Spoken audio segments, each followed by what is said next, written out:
I've got my 3 clubs here, pitching wedge, 6-iron and driver. Now you've all heard that your feet should be shoulder width apart, but is that when I'm standing up here with my shoulders out wide? Is it when I bend over and take hold of the club? For me, I believe it's when I put my hands on the club and I bend over to play my shot. This slightly pulls my shoulders in, and it's from there that I'm going to take the measurement to get my feet right. Let's start with the pitching wedge and show you what I mean.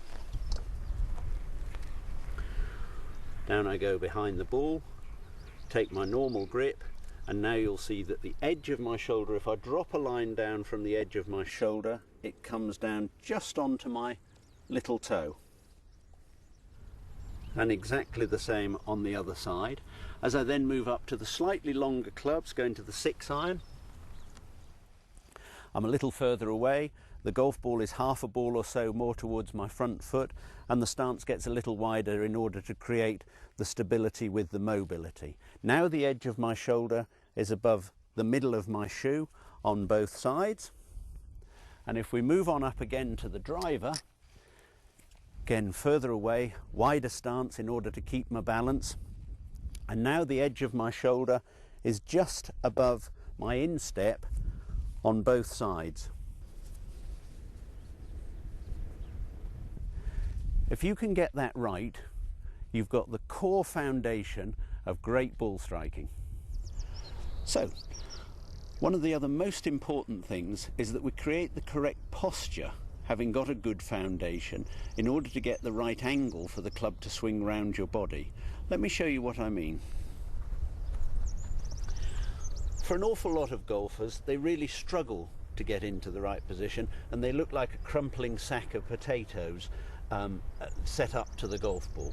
If you look at top players, the first thing you'll see, they come in from behind to line their shot up, and they'll plonk the club down behind the ball. That simple act of putting the club down sets their body at the right angle. But for those of you that are not so sure of this, I've got a little drill that'll help you get in the right place. Again, with your feet shoulder width as we showed you earlier on, hold the club out in front of you, parallel with the ground, with the end of the grip at belt level, and then simply from there, tip, tip, tip, tip, tip, over from your hips until the club strikes the ground. Then just soften your knees so that the front of your kneecap is above the end of your foot. That'll set the body at the right angle. You'll find that the end of the grip is about a hand's distance away from your thigh, and if we're in the correct position, you should just be able to wiggle your toes about inside your shoes.